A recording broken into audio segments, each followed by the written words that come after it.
advice would be that there is an ever-growing need for qualified health informatics professionals. We are in a modern time where there is an abundance, if not overabundance, of information and data, and yet we still have not fine-tuned our ability to leverage this information and data appropriately.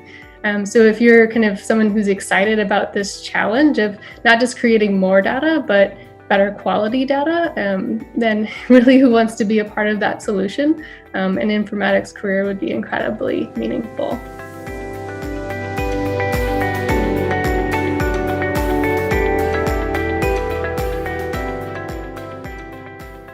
As a diverse field, a person with informatics and public health can look and be situated in many different places. There's a range of opportunities for someone with that informatics background. This can be in governmental agencies, so local or state health departments, healthcare organizations, or even private companies who are looking to develop and launch new technologies around health and wellness.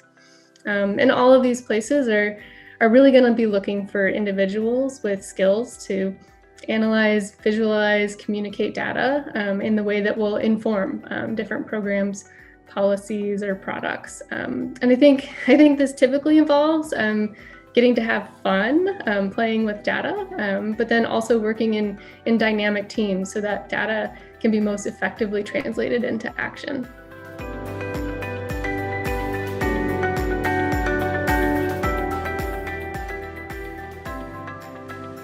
Yeah, the pandemic has been an exemplary situation where we need to make decisions and make decisions in this rapidly changing context, sometimes with incomplete information. And informatics is exactly the science that provides us the tools to do this by leveraging data and information as best we can so that we're making the best decisions we can in the context of that uncertainty. So for example, we have seen the use of simulation modeling throughout the pandemic. So we're using what knowledge we have, what data we have, to help us understand what might COVID cases look like, hospitalization, utilization, deaths. What is that going to look like across various geographies under different scenarios? So we look at like, okay, well, what if we don't do anything and we just kind of try to reach herd immunity? Or what's going to happen if we try to achieve greater adherence to wearing face masks? Or what if we open elementary schools up, right? And so these models, they're not perfect, but they certainly give us something more than just our own hunch or intuition alone that we can use to inform those policy decisions.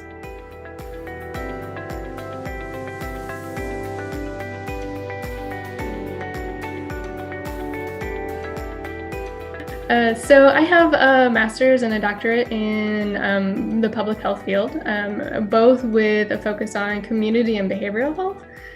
My passion, though, has really been to make tools from informatics and other data and technology-oriented sciences accessible to communities, and really to empower community leaders and decision makers to identify, implement, and evaluate the interventions and policies that are really aligned with their needs and strengths and preferences. And I've done this working in a range of diverse communities and really across the lifespan. So for example, right now I'm working with a group of high school students from a rural community here in North Carolina, where we've been leveraging data and technology.